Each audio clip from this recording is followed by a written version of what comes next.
Hey everybody, this is Chris at Reptiles. Thank you for joining me once again. How's everybody doing? I hope you're having a great day. Today I'm going to do a video that I think is going to help a lot of you guys out. Also, before we get started, I'm shooting it in the car because I have to run some errands. So today's video is going to be about things I wish I personally knew before I started breeding ball pythons for money. Actually, there's things I wish that people actually warn me about. They did tell me some things, but I did not expect some of these things, and I'm going to try to help you guys out. And this is definitely for the people that are starting out or just been doing it for a few years. Anyways, we'll get to it right after this.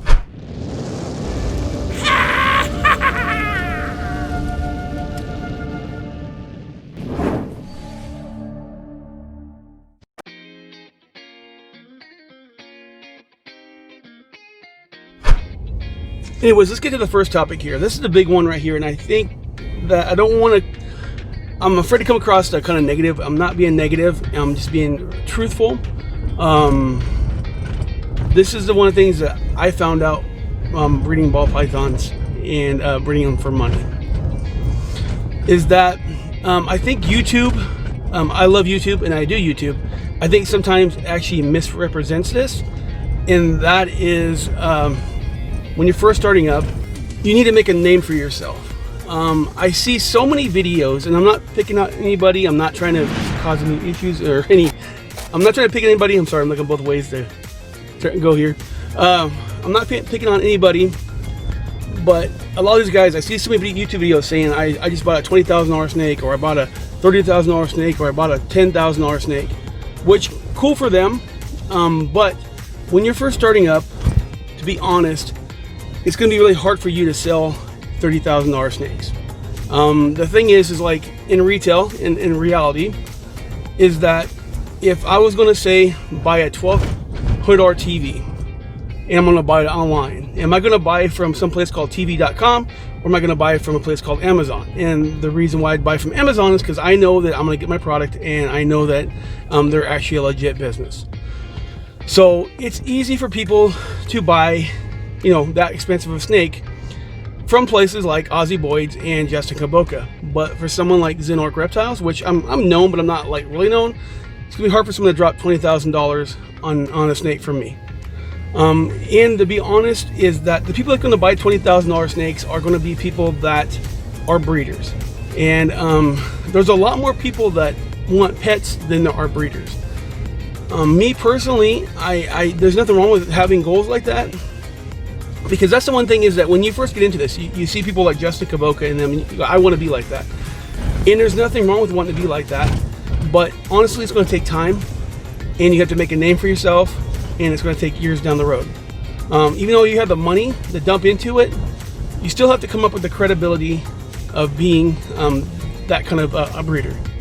I'm just saying, honestly, it's going to be really hard for someone to dump lots of money into your business unless you have a name for yourself and you've done marketing and people know who you are. That's why personally, at this point in time, I do have some expensive snakes. I try to keep the snakes that I sell down to about $2,000 or less, because that is what most people are going to buy. When I go to a show or I go online or whatever I'm doing to sell my snakes, which I haven't really done online yet, but it's easy for me to sell those kind of snakes because it's easier to trust someone for a smaller purchase than it is for a big gigantic purchase. So honestly, that's one of the first things I got to be honest with you, and I don't think YouTube people do this really honestly, is that you're gonna have to make a name for yourself before you start marketing the big market ball python. So I say personally, if you're first starting out, it's going to be start out smaller, lower end, and work yourself up.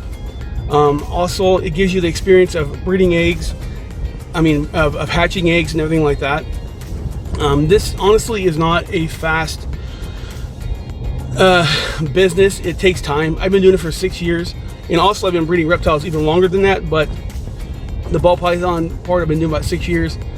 And honestly, right now is when I'm actually starting to see money coming in pretty regularly. I honestly, it's going to take most of you guys about 5 years on average to start seeing money come in. If you have a little more money to dump into it, and a little more time, you might see it a little bit faster, but it's something that's not going to happen overnight. So this is definitely a long race, not a short race. I see so many people actually get into this and they dump lots of money into it, and it don't happen fast enough, and they move on. So that's one of the things I gotta warn you, is that it does take time, and you're going to have to actually invest the time to get there. Another thing I can tell you is to actually make friends in the community. So go to shows and be an extrovert and say hi to people, and try to make more friends. I mean, the more people you know, the more you can learn from, and the more that even if, like, say you know someone that's actually even like a reputable breeder, he can even vouch for you. The thing is like, this is a community, and there's lots of people that are willing to help, but you can't find them unless you go out into the public and make friends. So if you go to shows, just say, hey, my name is Chris, and I have Xenorch Reptiles, and I'm trying to do this, and people that are interested in reptiles will talk to you about this, and you'll have friends, and they'll help you out. That's a big thing. That's one of the things I found out real quick, is that you need to go out and make more friends like you. Another thing is, it costs money. Honestly, if you have the money, if I had the money and I knew all over again, the only rack systems I would have bought mainly was ARS racks.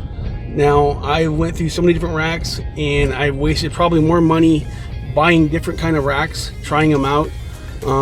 Honestly, for the money, I'll tell you right now, ARS is probably the best. It's probably the best rack out there.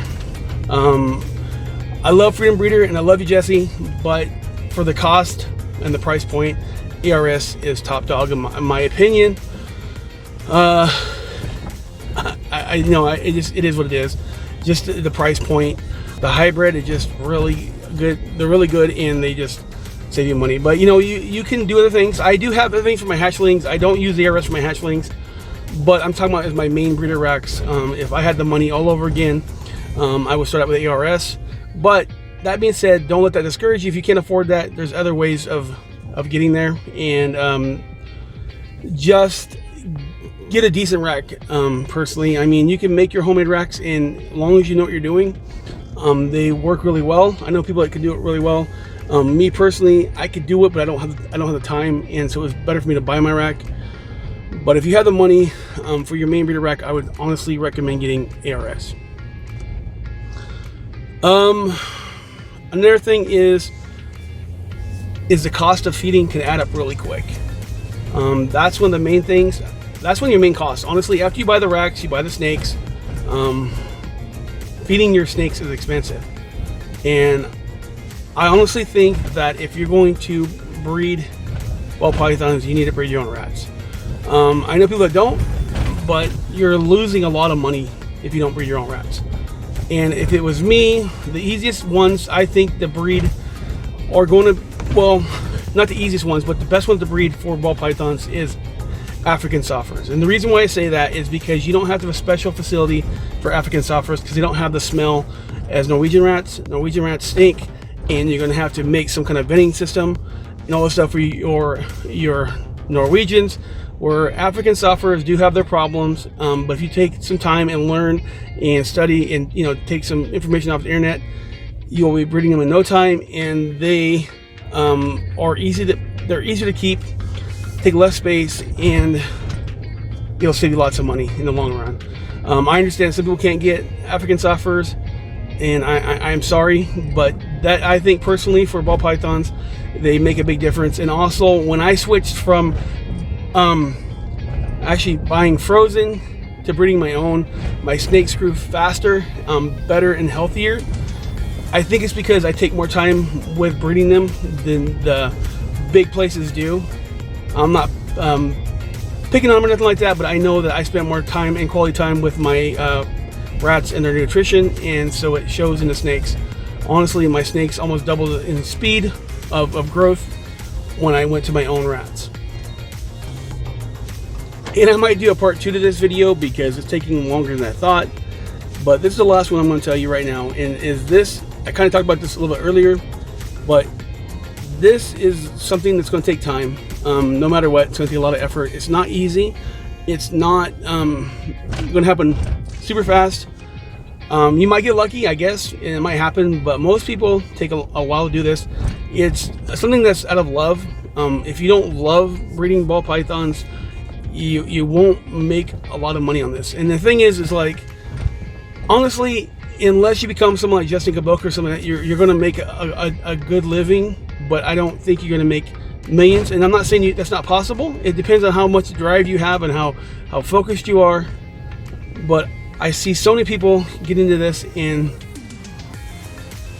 I'm sorry, about 5 years later, they are out the door and done with it, because it does take time. It takes a lot of effort. I mean, you have to get up in the morning and go feed your snakes. You have to go clean their cages. You have to go make sure the rats are, taken care of. It's a lot of work. Also, you got to go to a show. You got to pack it all up. You got to get in your car. You got to drive for miles. It's not easy. So unless you love what you're doing, this will not work for you. So it's gonna be really hard. I mean, if you just treat this as a job, you will not last that long, in my opinion. This is all my opinion and what I've learned over the years.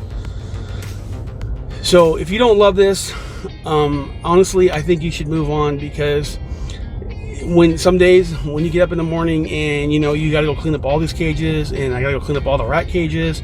Some days I don't want to do it, but I love my reptiles so much that I'm gonna go do it. I'm just saying. And if you don't have that same feeling, that people that are reptile crazy, like a lot of us are, it's not gonna happen. And you're just gonna say, I'm tired of this and I'm done and I'm moving on. Anyways, guys, I was gonna do I have more stuff to talk about, but this video is gonna be way too long. But if you guys wouldn't mind checking out some of these other videos right here, also hit that subscribe button. I will have to do a part 2 to this at some time. Anyways, guys, keep going, keep focusing, and it won't be long. I'll be buying reptiles from you, even ball pythons. Love you guys. Later. Peace. Bye.